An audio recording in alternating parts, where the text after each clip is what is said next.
chez Biso Télévision, chaîne oyo ekokani na yo. Mangenge ngomba moko soki vraiment oza nzambe te bato bele bakima kuna. Pourquoi? Et ça ka kenon ngombe le ki makasi pe mawana nde place ya ko sa surtout kuta na prophète ya ngwana ko kuta to kutani nde place li solo sko ko bananga na ye na ngomba po lelo bat ba mona ngana ye na chez Biso Télévision. Kinga ye nanjela basali na yo makambo yo laka kinga ye na yoki ebele na lingi na mona na miswe Yahweh Alléluia Hosanna ni Yahweh Alléluia baye bayo ser en Christo lula bajenda ozoko kakotika te o belela nzambe ya lola apeso makasi na njoto yo chika bajenda Hosanna ni mambo Nzambe ya lola za bato yo pena komona lelo boye ezaka ngolu oyo Nzambe asali biso parce que toza naza moto oyo Nzambe azwenga pena na vie moko donc ya malamu te soki ba témoignage toza bato tono yemba na banjembu ke yaya na chika kuluna pona yo bato msona yemba yaya na chika kuluna pona yo yaya donc naza moto Nzambe azunga na via lisheti na via loyenge mapeka likolo Nzambe na biso azoleka na nzela bato nyonso bakauki meyo mokonzi Yesu yo mikitisa yaya ondima kobotama na yo na ndako ya bameme basene ebele nakimaka nakenda même bangola bambanja Kongo nakisa nanga mpe yenge kuna biso na beta bapuzo basama bele Bela bonja komba olenkumu isea na o Yahweh kumama na Yaya na nyanga loba na fami na nga chokobo nga te o Yahweh me basala ereri batika nga pena eba yo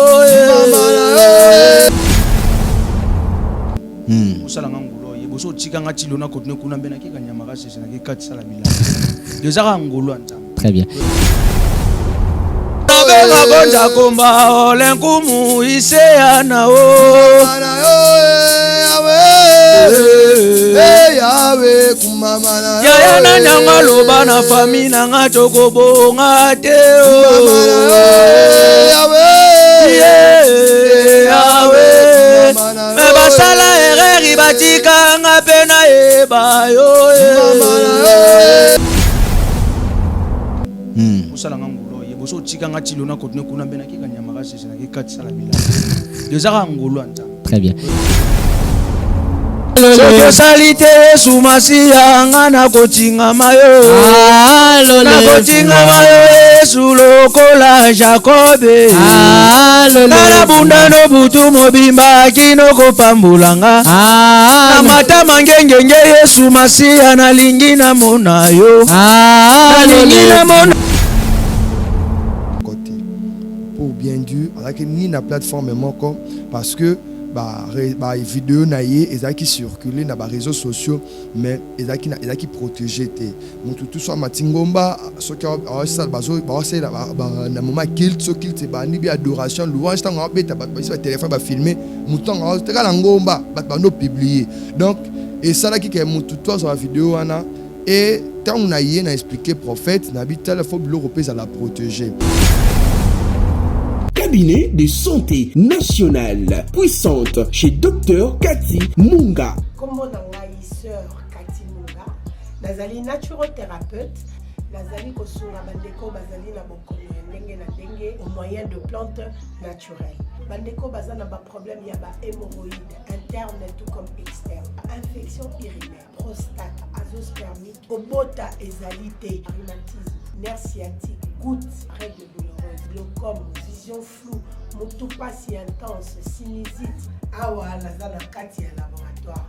Ande bisika na séchaka ba plante banzete makasa ya ndenge na ndenge depo na nga yango yo esika nasalaka baformule na basolution na nga. Merci na équipe mobimba ya Maison chez Cathy, en particulier Joyce Bolaba. Tozali bongo na commune ya Ngaliema, quartier Kinsuka Pêcheur, avenue Maïndombe, numéro 99. Référence carrière Kari Grèce.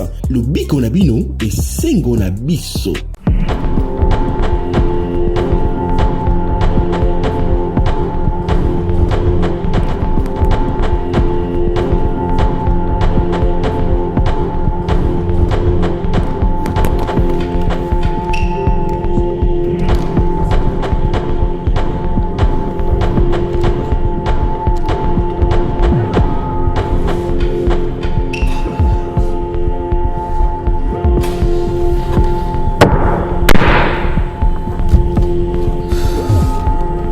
Le vrai jugement arrive.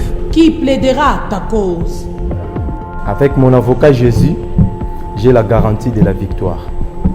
Conjointement avec tous les membres du corps évangélique, Family Interest prévoit une descente à la prison de Makala ce 21 août pour présenter au justiciable le grand plaideur Jésus-Christ. L'audience est levée.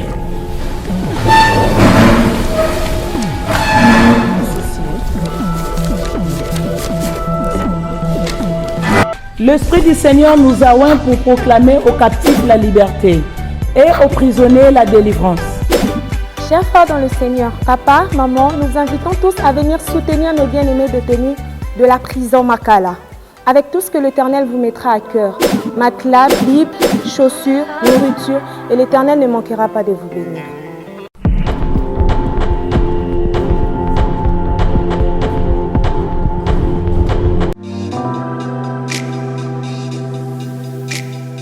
Shalom, bien-aimé dans le Seigneur. Kombo nanga Ezekiel Matitika, naza prophète oyo Yesu abimelanga le 26 juillet 2010. Apesanga yi don ya kosambela pona baka compliqué. Baka nyonso oyo médecine, même européen, même africain et limbani nango. Maladie ya mbasu, obelaka maladie moko compliqué, maladie ya bondoki, maladie ya hernie, sida, PC, tuberculose, diabète, rhumatisme, kimi ezate na kata libala. Mobala zulo bambanda, soit moi sa zulo bambanda. Odana maladie nyonso oyo minganga ya mindele balimbai nango, même ya Afrique balimbai nango. Oluki ba délivrance, oluki nyonso ko sala, otindi même ba offrande obikité. Na bengi sio o contacter numéro oyo plus 243 97 76 24 404. Et ça numéro ya prophète Ezekiel Benganga na ko sambela pona yo et puis na ko pesa yo prophétie parce que Dieu m'a donné ces dons là. Okopika na kombo ya Seigneur Jésus-Christ. Guéri, guéri, guéri, guéri. Au nom de Jésus. Na kombo na Yesu. Au nom de Jésus. Na kombo na Yesu. Bika. Guéri, guéri, guéri, guéri. Fini tous les tracas. Créez une chaîne YouTube professionnelle Nayango Okuzwa. Un logo professionnel, une page Facebook professionnelle, monétisation, oui, première vidéo gratuite. Na Italie, déblocage de paiement, gestion de vos chaînes YouTube, protection de vos vidéos, boostage, monétisation en RDC, prise de vue et réalisation de vos vidéos. Problème Nyons Italie site nayo, Binga Biso. Bozali ebele bokota l'émission de partout na pesi bino mbote. Mbote bala nyonso ya Chebiso TV. Oui, malamu na mission na bino réponse à nos questions. Yande ko na pesi moyini nanga mbote, moyini mbote, moyini bonjour, moyini nanga bonsoir. Chebiso Télévision, chaîne oyo ekokani na yo. Mbote bala nyonso ya Chebiso Télévision, bienvenue dans votre émission. Réponse à nos questions et sur votre chaîne professionnelle éducative, comme ça on appelle Chebiso Télévision, comme on dit toujours, la chaîne qui vous ressemble, chaîne Oyo Ekokanabino, déjà plus de 122 000 abonnés, on vous demande alors de vous abonner très massivement sur votre chaîne, déjà c'est un réel plaisir, hein? Je dis comme ça merci à papa Henri-José Ndongala. Joyeux anniversaire à toi papa, que du bonheur, c'est mon grand-père, le papa de ma maman Aminata Ndongala Bilé, que je salue mon petit Vernon, Gervais, Joseph, depuis Angleterre. Et puis comme ça, à Papa Bill et Freddy Le King. Et puis Henri Ndongala et Nzambe. Merci comme ça à toute l'équipe de chez Bisso Télévision. Merci à Jonathan Moukadi. Merci comme ça à Elie derrière la caméra. Merci Dinish à la réalisation. Aujourd'hui, c'est une journée très spéciale. Mais pourquoi très spéciale? Parce qu'on a eu la grâce de vivre cette journée. Je suis avec qui? Na Plateau Nabiso, c'est une émission du ouf, c'est comme ça que je l'ai dit. J'ai dédié aussi cette émission à une personne, la femme du chef, Sila Boula, la louve noire. Je suis avec qui dans mon plateau? Je suis à ma droite avec un homme de Dieu qu'on connaît déjà. Il fait parler de lui. Ici, na chaîne Abisso, chez Bisso Télévision, il fait des séminaires en ligne, en live. C'est prophète Gilardin Grâce Luanga. Lui, c'est une personne qu'on ne peut jamais oublier. Na chaîne Abisso, chez Bisso Télévision, il a fait ses témoignages ici. Il fait des prédications, des séminaires en live. Et puis à ma gauche, je suis avec qui? Je suis avec le prophète Élisée. Une personne qui fait parler de lui dans les réseaux sociaux. C'est ça, j'ai dit, une émission spéciale, une émission ouf. Avant na yambaye, na Papa Grâce, parce que Yende, as un manager, il y a prophète Élisée. Avant tout, tu n'as pas prophète Élisée, je vais commencer avec prophète Gilardin Luanga. Bonsoir. Bonsoir Ndeko Brad. Bonne santé. Très bien, par la grâce de Dieu, Dieu fait grâce. Tu es bien mingi dans les séminaires, en live, tu es bien dans les témoignages, la prédication et tout, mais aujourd'hui, tu es dans la casquette, il y a un manager. Comment c'est arrivé de découvrir talent au biso ton nom dans les réseaux sociaux et tout. On va voir cette image ensemble avec vous. Aux autres qui prophète Élisée, comment c'est arrivé, comment Lelo ou comment manager pour musique n'a tellement quitté. Bon, et là on a le bezali naza parfaité, naza spécialité de Ezakaka collaboration pena autorisation Nzambe. Alors le prophète Élisée, c'est un homme oyo aza trop montagne à vivre à trop Ngomba. C'est un homme témoignage pena ba image ba monaka. Alors ngana utaki ko matangomba semaine oyo naza parmi abato na ibi prophète Élisée et Mwanza. Donc tant on a landa qui ba vidéo circuler qui ba challenge ça les qui na ba TikTok na ba statut abato na ba Instagram na ba page Facebook abato bazo c'est là on ba challenge. Donc vraiment na tant na tala qui na binon cet homme n'a bien très bien. Alors, quand il y a un mutu, il y a un mutu, il y a un mutu, il y a un mutu, il y a un mutu, il y a un mutu, il y a un mutu, moi, il y a un mutu, il y a un mutu, ah, il y a un mutu, et comme il y a un mutu, mais quand tu as moi, il y a un mutu, bon, nous avons quitté un côtoyer, puis nous avons quitté un côtoyer parce que nous avons quitté la communication, nous avons quitté vraiment le numéro, nous avons pété. Bon, nous avons prophète Élisée Mwanza, tu es banni depuis commune à Massina. Donc, tu vas dire commune Moko. On a témoignage, nous payons témoignage. Donc, tu vas dire commune Moko. J'espère que l'autre bien ngate tu bien m'embouya prophète Élisée. Donc, tu vas dire commune Massina na quartier 3. Précisément il y a Baraï, na ba Boba, ba la Massino, ba yebi ba direction na ba yebi. Alors, tu yebanaka na kibunzambete. Mais tu yebanaka tant que ba païen. Tu yebanaka ba païen, c'est un homme oyo qui vraiment que ça la loyenge mon boulot, j'espère qu'il est bien placé à expliquer témoignage naie et tangu sikoyo depuis to banaka wana et cause ata ba 15 ans poto kutana les susu de je ba venir vraiment ebelé je ba ne belé et komata nga mata kingomba na kenda kitengomba pona kikuzwa prophète Élisée to kitana ye ozomona parce que aza mukolo et aza aussi na ba recommandation on nzambe pas lobelaka ye ngana kenda kingomba selon ba prière nanga mais na albaki ndena kingomba fona kuta na pena ye parce que c'est un homme à féliciter par rapport il y a œuvre de l'esprit au nzamba tia qui inspira qui est na ba rêve ozomona. Alors comment on a matangomba au courant ya semaine oyo na matingomba na presque à la fin komata na mona mutu na sima nanga na bi na musiko lungi na musiko seka ah prophète Élisée azaki po matawana pour amatara mutamesani dans ngomba ekuta mata rapide mais ngazaki liboso na aleki même nanga donc ngatelemaka ngai na matanga ngomba papa mbatenga mataka ngomba bien sûr mais meta mangengenge tem sous be tendance ki mwenza mais mangengenge za ngomba moko soki vraiment oza nzambe te batebele bakima kuna pourquoi et ça ka kenon ngombe leki makasi pe mawana nde place ya ko sa surtout kuta na prophète ya ngwana ko kuta to kutani nde place lisolo soki ko bananga na ye na ngomba po lelo bato bamona nga na ye na Shebiso Télévision. Voilà, Tozonga pour poser d'autres questions. Alors, je suis là avec le prophète Élisée Mwanza. Ma solo nezobeta ma partout. Bonne santé. Kimia Nangolo Nzambe. Amen. Mais avant tout joyeux, moi ma question, témoignage, d'où est venu l'homme de Dieu aux prophètes. Mais est-ce que tu as un live avant de tout nous question na makasi ou baba na tout na question makasi mingi. To mekano zanzembo penata ngobeta mbunda nzembo esali succès mokili mobimba. Attends live. To ning sataki chaka chaka.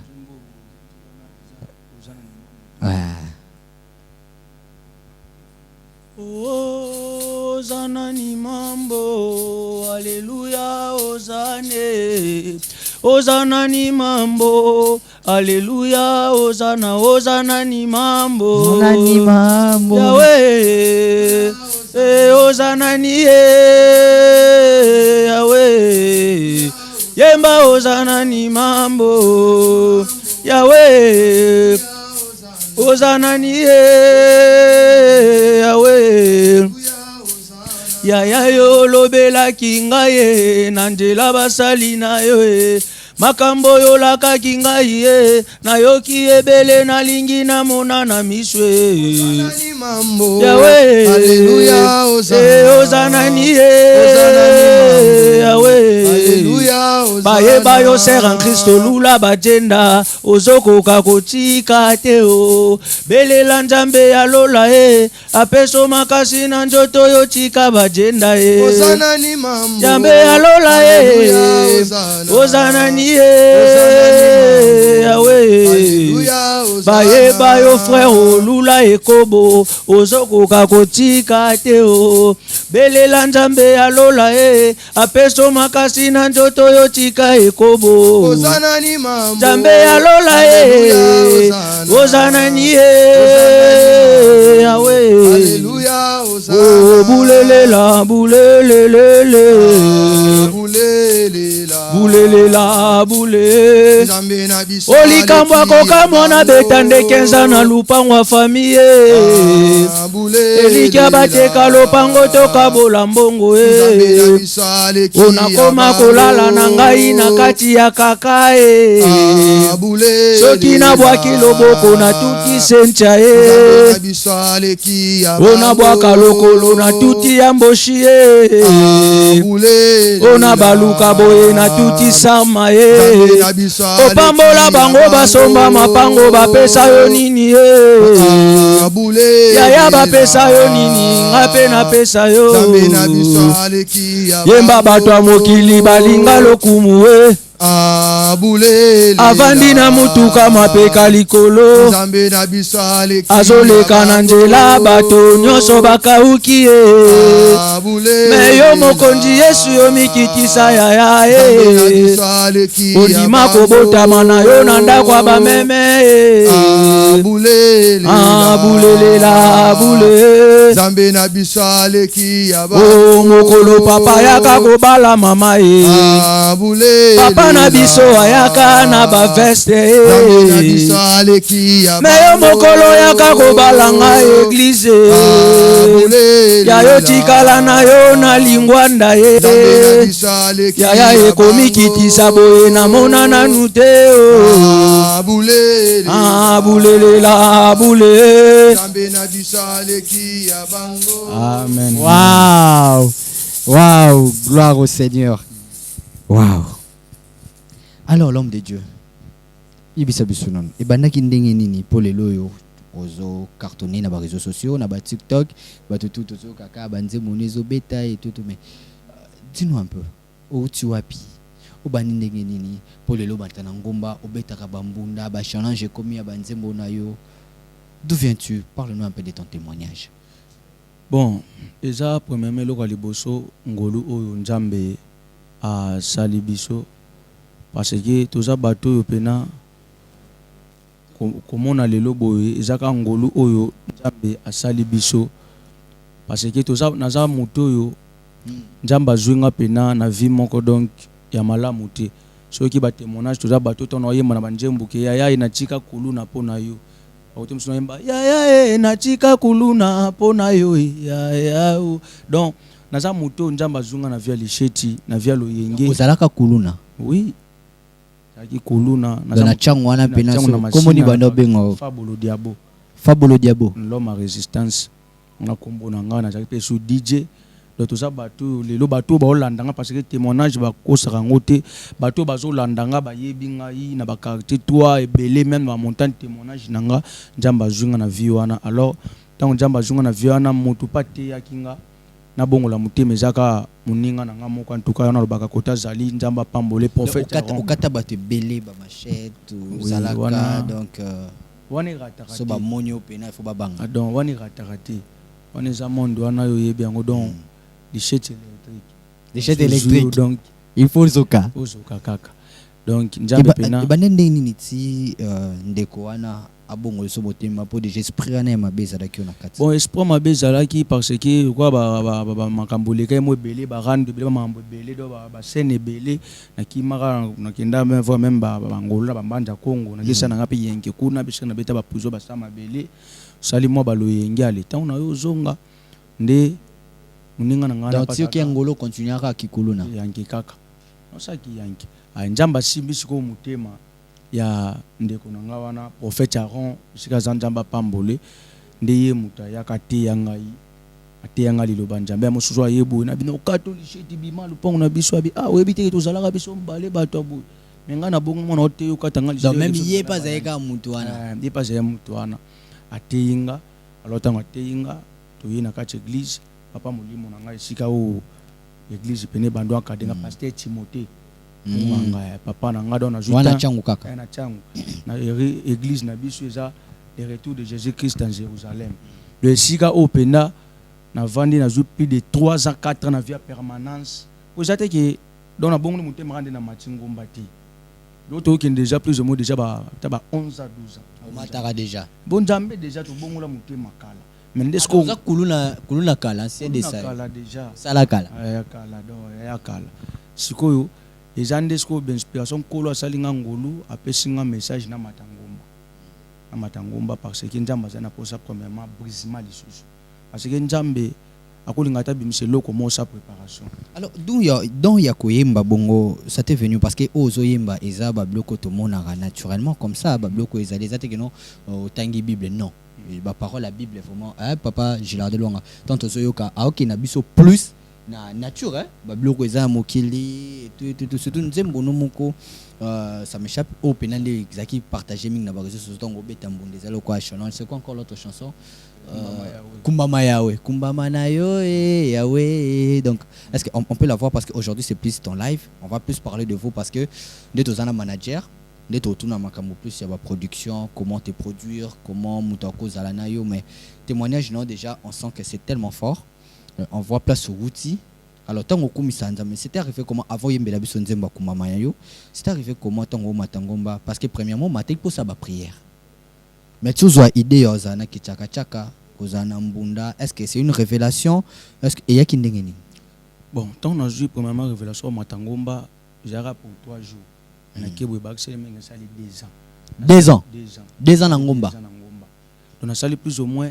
une année au moins ina njoto ko tarate osukola te une année plus au la raté ou la libanda mbula so ebeti na njoto malili na njoto na yo zo inspiration ba biloko parce que ba inspiration za tellement belle jambe inspirer nga na ba stylo parce que na mokilinga ko yemba na koli nango on a jamais ndo yemba ba décaler beta ba musique ba njema oui donc za DJ ba décaler ce qu'on jambe tanga bendinga na yeko yembela njamba na ndeko yemba na nga meza ite inspiration za la maintenant na matingomba ko la inspirer nga biloko lala boy oloti bando bondela ba pesu ba njema ba biloko za pena ebele makasi Kumbama na yo ya kindenge nini parce que ina moto nango eza kola babenga ngo ba nzembo o babwaka liboso na album ya ronde pena bute yaka oui eza ba inspiration kolo akoti don njamba zo ka bilomo zangi tina azwango apesa ngo valeur betela biso na Kumbama na yo oh kolo Kumbama na yo yawe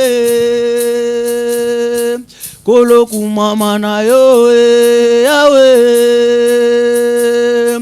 kolo Kumbama na yo yawe Yahweh kumama na yo o Yahweh kumama na yo ndambalole mana yo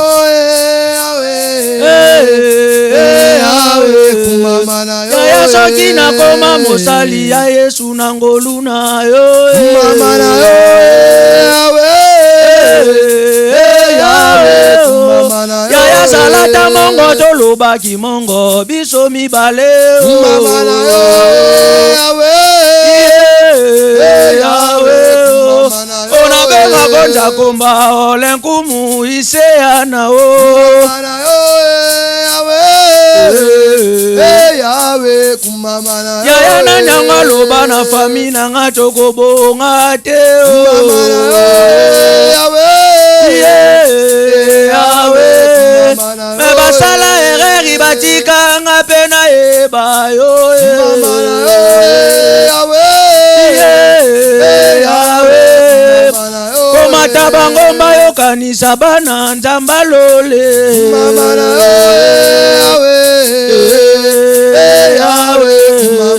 okolala na ngomba libanda malili moninga na ngai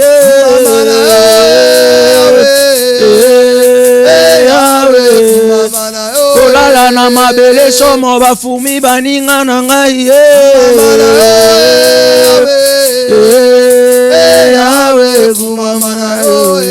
Yahweh. Wow.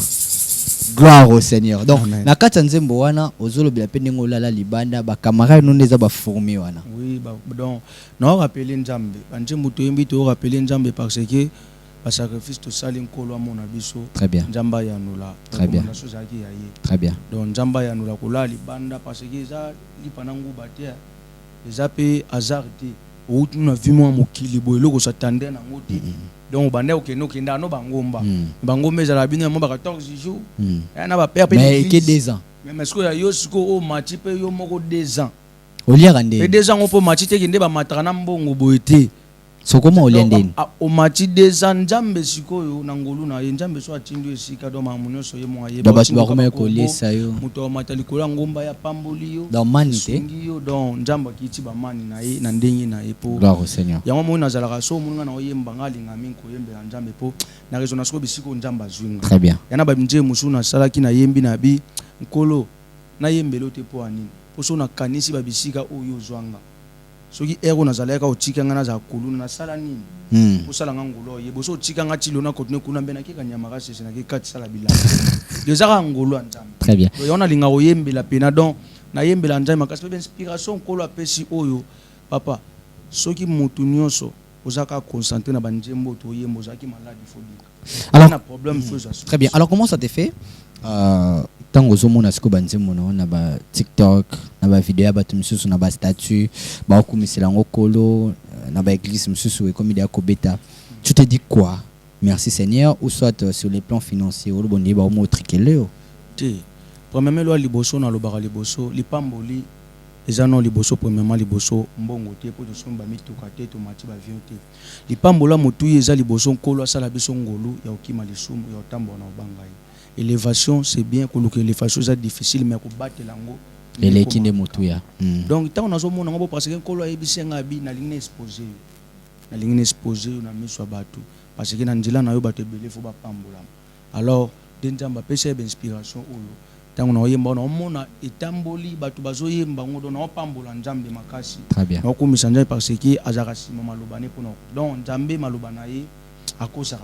Alors ça te fait quoi tant moni prophète grâce Gilardin Luanga t'es proposé pour tout le bâton beaucoup tanaki tant moni à Bengio a proposé est-ce qu'il t'a proposé que comme manager yena prophète Eric ou soit c'était arrivé comment relation à yona prophète Gilardin?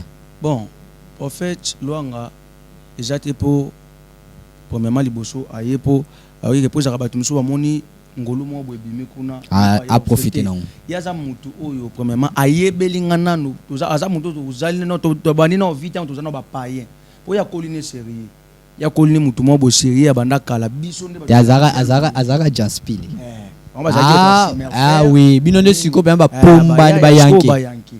Alors tango matingo parce que ça na bato belé to lo baté batanda me belé bato belé ba musicien pe belo pe ba yebani pe belé pe ba yeko solliciter biso soki ya kozala ba production to ya kosala bandeni me kala mais lito ya kati nkolo a permettre te ah oui njamba o permettre te ah oui musu ba ya pe pe ba zabi na makoki ya bimisa pe ba mbongo njamba bula parce que zambala liboso na ngapena wanuleka na bemission po njamba permettre ngata na tsoro kitena leka na bemission très bien soko mona leki parce que njamba leki à travers musali na ye ndeto kutani pelika makila pe na bondeli njambe na za convaincu donc eleki la bato be pas de musu ba otala po okitatenge zate ki alaxi za spécial koleka bango non ezaka ngolu njamba sali leti biso lolo to yemba bo so tel na ko yemba bo za bato belé ba lekinga no yemba ngongo kuta malamu za mais zaka ngolu po njamba sali alekine kana nzela na ngai très bien très bien njamba lekina nzela musali na ye la prophète ndaye alors ngapi na zaki convaincu njamba simbi donc ndeto za awa yango na kitaki voilà et puis botambola alors prophète Gilardin, aujourd'hui vous êtes un homme de Dieu mais en tant que manager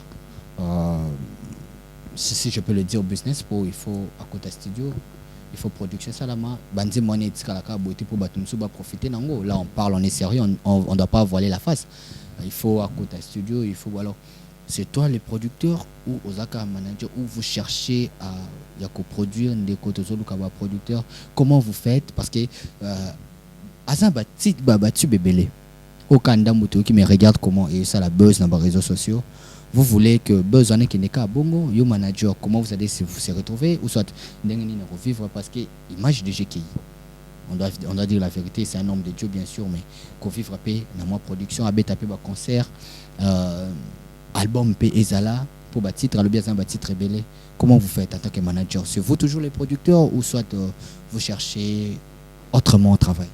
Merci Brad Bumba naza producteur T premièrement Ron nangeza rôle ya oyo ndozolo ba management et en plus c'est ça première fois nangana ça la rôle depuis naza mosala nzambe première fois ça la rôle c'est que ezali ka nzambe et parce que ezala bato misusu ta bayoka nzembo wana bamisusu bazona sens na bango mais ezala bana nzambo de façon ayoki yango akumisela ngo nzambe ebi elo kwa mtu ana malada AVC bayimba nzembo kumama yawe aobina tango mutu asala muvuma nzambe asalaka bamakambo na ba ndenge bele ozomona alors naza producteur te nazo jouer rôle wana ya management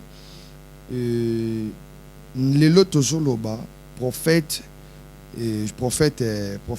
Élisée Mwanza donc azaki na ba plateforme mon côté pour bien dire azaki ni na plateforme moko parce que ba vidéo na ye ezaki circuler na ba réseaux sociaux mais ezaki protégé te mutu tout soit matingomba soki awasala bazo na moment kilt so kilt ba ni bi adoration louange tango abeta ba téléphone ba filmer mutu ngo tekala ngomba ba no publier donc et ça là qui est mutu toi sur la vidéo wana et tant on a yé na expliqué prophète na bital faut bilo repose à la protéger parce que nzamba pambola psoka na musato sala lelo yo musano lela keza musala micro nengo sala émission na biso musa on nzamba pambola biso et apeka côté ya tout comme prophète oui mutu so bongoli mutema lelo teyi mutu bongoli mutema za ki pauvre comme na mbongo résultat no foot no pezale tote la batu téléfoot c'est nzambe mais nzambe ne mutasimba mutema mutu po mutu asa nini à soutenir yo c'est que pe soutien oyo pour na pas soutenir ministère ya prophète Élisée pas carrière musicale na et c'est un peu ka fora nzamba simba mitema batu ngana za producteur te nana besoin de kutu ya batu ya mitema malamu oyo ayoka tanzembo ya prophète Élisée mutu ayemba nzembo na ye tozani na émission nana sala pe mission te batu belé ba proposer émission sala raté mais simsoro simba na mutema soutenir ye so pour lobby que non za producteur to produit et ça peut marcher toi on a besoin de ta studio toi on a ça la ba clip et à part ba clip promotion aussi parce que promotion et ça aussi local et réseaux sociaux quand même to koko loba bien sûr et koko écouter nango mais pas tellement parce que biso moko to yebi pe mondango to yebi mamba YouTube ya réseaux sociaux à part YouTube une plateforme mususu donc c'est un peu ça toujours senga ba soutien les sungi na bandeko tout au balingi ba soutenir prophète Élisée ko kangamute mate. Vous avez dit un truc, excusez-moi Nakato, vous avez dit Azaki est une plateforme montée. Mais le lot est-ce que vous créez ta plateforme et bon baba bleu renaï. OK, ma plateforme est parce que le lot so mutazu lokola azu le renaï et ça la signature.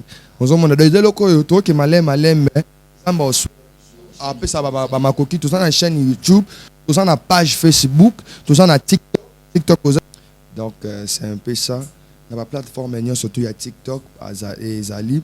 Donc tout au alingi à s'abonner à YouTube au bêta prophète Élisée Mwanza officiel. Prophète Élisée Mwanza. Donc Élisée on recommande E L I a I. Donc S E. Donc S E. Donc ça L E L Y T. Donc E L I vraiment I a I. Donc prophète Élisée Mwanza officiel. Alors na Facebook pe arabe YouTube na Facebook pe page Facebook ba s'abonner ba aimer page na ezaka pe bongo même aussi na TikTok et na Instagram pe ezape bongo. Donc na sengika na bandeko tout oyo ba yo kanzembo ya prophète Élisée ba s'abonner massivement et tout ça on a besoin kaka ke lelo nzambe pe asalela ye ndenge lelo nzamba sela ba papa lokola ba frère Patrice Ngoyi Musoko ba papa lokola ba Denis Ngonde ba Michel Bakenda de vraiment ba musicien ba za tellement belé et ba Paul Bakenda donc nzambe pe asalela ye parce que ba produit eza tellement vaste eza belé parce que yemo zoloba na réservation nzambe azama belé o apéchi ba azama lobele ba pese banzembo belé mais banzembo wana nyonso non bimité donc pour batu ba découvrir banzembo wana et senga nini ifenga foto kota studio donc soutien wana ndeta to kota studio et senga ke ozala oyoka nzembo atango oyoka nzembo epambola nzembo ezala bien donc c'est un peu ça. Comment faire pour vous contacter parce que comment faire pour vous contacter? Il faut pas contacter le manager ou nous sommes en contact na prophète Élisée. Bon ça ni pour contacter. Merci beaucoup. Numéro de téléphone Ezali et s'affiche aussi dans la bande d'écran parce que dans la bande parce que le réalisateur a mis un peu côté et plus de ça 43 85 19 80 600 plus de ça 43 85 19 80 600 numéro on a appelé ça et un numéro nanga et un numéro ya prophète Élisée Mwanza te so on a appelé ça numéro et ça pour la raison mon koboye et ça privé interne. Ça mais mutu nyonso oyo alingi azwa prophète Élisée so benginga ozwemba la moko de deux pour na batu tout bali ba soutenir donc transparence c'est ça tout ça ba nzambe rôle on musa na sala ngo pour na te pour na intérêt moko boye mais non sala ngo parce que nga mo pe na za convaincu na sala ngo na bi keno tina so kapenza mo sala et de deux so ko sali moi geste yo ba ke geste no e koma pe oyeba o so la pe na muto sali geste pour na ko soutenir donc c'est un peu ça tout ça ba mandiate mais to yeka ka ko singa na bato yo to bi bien to ba mandiate mais bato bazalaka na muté manda ko sunga œuvre ya nzambe donc nzamba lola ako pambola yo. Que Dieu vous bénisse abondamment. Merci beaucoup, que Dieu nous bénisse abondamment. Alors, prophète Élisée, tokomoku mamisu na sukate, message nini oyo au même du peuple de Dieu et puis s'il faut dire quelque chose dans ce soutien et tout bah tu vas soutenir yo na musalo zo sala lelo oyo aux apemeni ya prophète grâce loanga un homme intègre parce que aza ana chebiso non to kati watu babengi que prophète loanga a escroqué mutu tout là ça ne se fait pas. Alors s'il faut dire un mot koloba mo loko message na batu nyoso balandi yo lelo bon c'est placé pour la première fois que bisoto yamba awa na chez bisope mbali boso pour les canaba réseaux sociaux yango alors un message so kezali pour na koyisa ba bonné na biso nyoso bazolanda yo nini okoyibisa bango poto clôturer émission.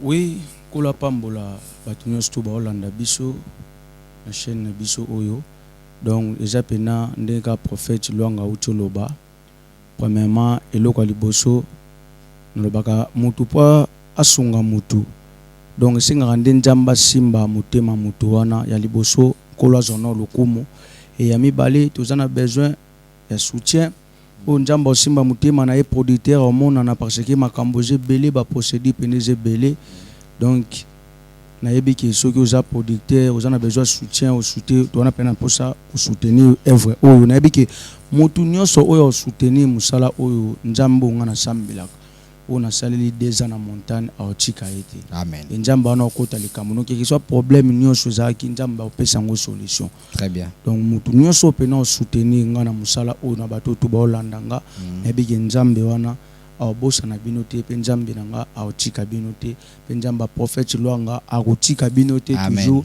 a osala binongolo kola pambola biso pena. To sukisa na nzembo ya lokitwane sepedisa rabiso wala. Nani pena pesa mbote. Ouais, problème te, vas-y. Mbote na nani Berger Moses, bisika zali Nzamba pambola e pena makasi nkola pambola e longona mwasi na ye mama Annabelle. Donc Nzambe pena pambola bango APD mobimba mbote pe famille mubanga famille mwanje pesa pe mama nanga exil Nzamba pambola pesa pe mama Minata Ndongala Sili Mampi mama Minata Ndongala akosanga te kosunga yo mama Minata Ndongala Nzamba lola pambolo Nzamba mangengenge amona yo apambola yo voilà to sisi na biso to clôturer na nzembo na biso kitoko wa longindo wana mema biso nazoyembela Yesu likolo fongwama ema Nzamba maombi ema yaya nazobelela Yesu afongola lola banjelu bakita Nzamba maombi yaya nazobelela Yesu likolo fongwama ema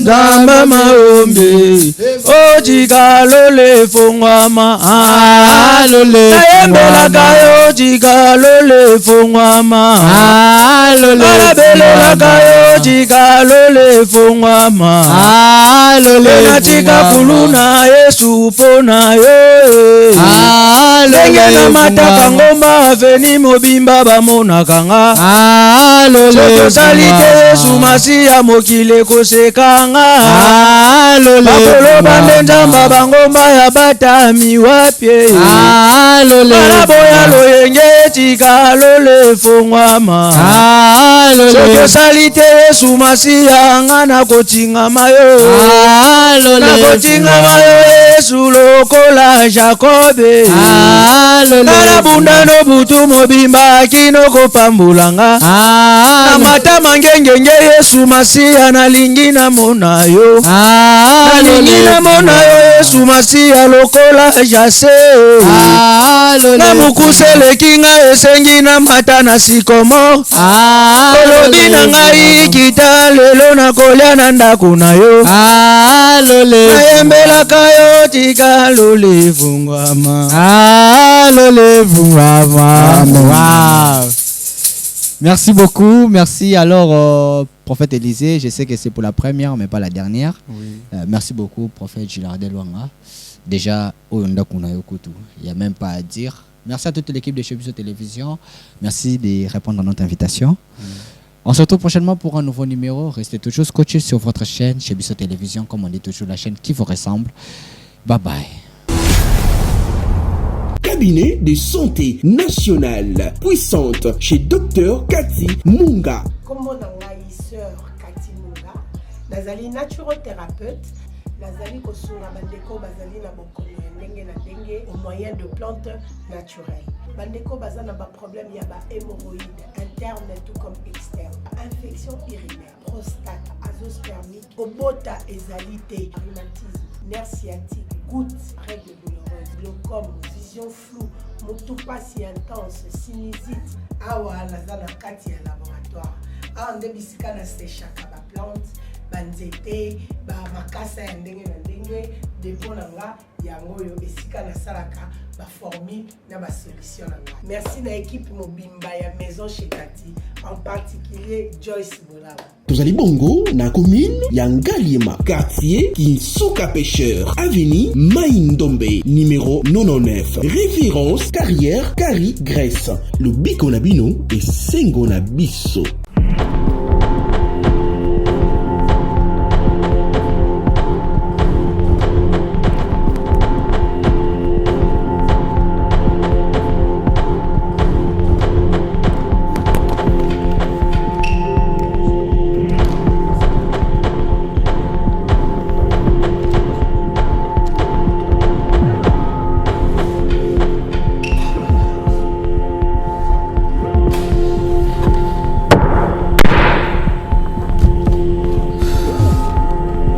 des vrais jugements arrivent, qui plaidera ta cause?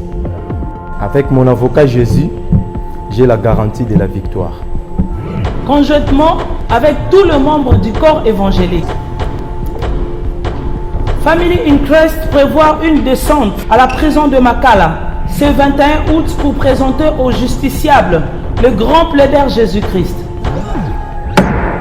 L'audience est levée.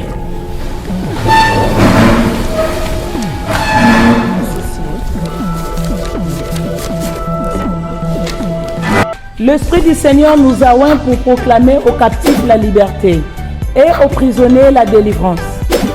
Chers frères dans le Seigneur, papa, maman, nous invitons tous à venir soutenir nos bien-aimés détenus de la prison Makala, avec tout ce que l'Éternel vous mettra à cœur.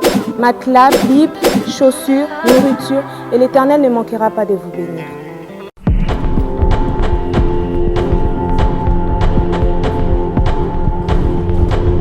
Fini tous les tracas. Créez une chaîne YouTube professionnelle Nayango Okuzwa. Un logo professionnel, une page Facebook professionnelle. Monétisation. Oui, première vidéo gratuite. La Italie, déblocage de paiement. Gestion de vos chaînes YouTube. Protection de vos vidéos. Boostage. Monétisation en RDC. Prise de vue et réalisation de vos vidéos. Problème Nyos Italie site Nayo. Binga Biso.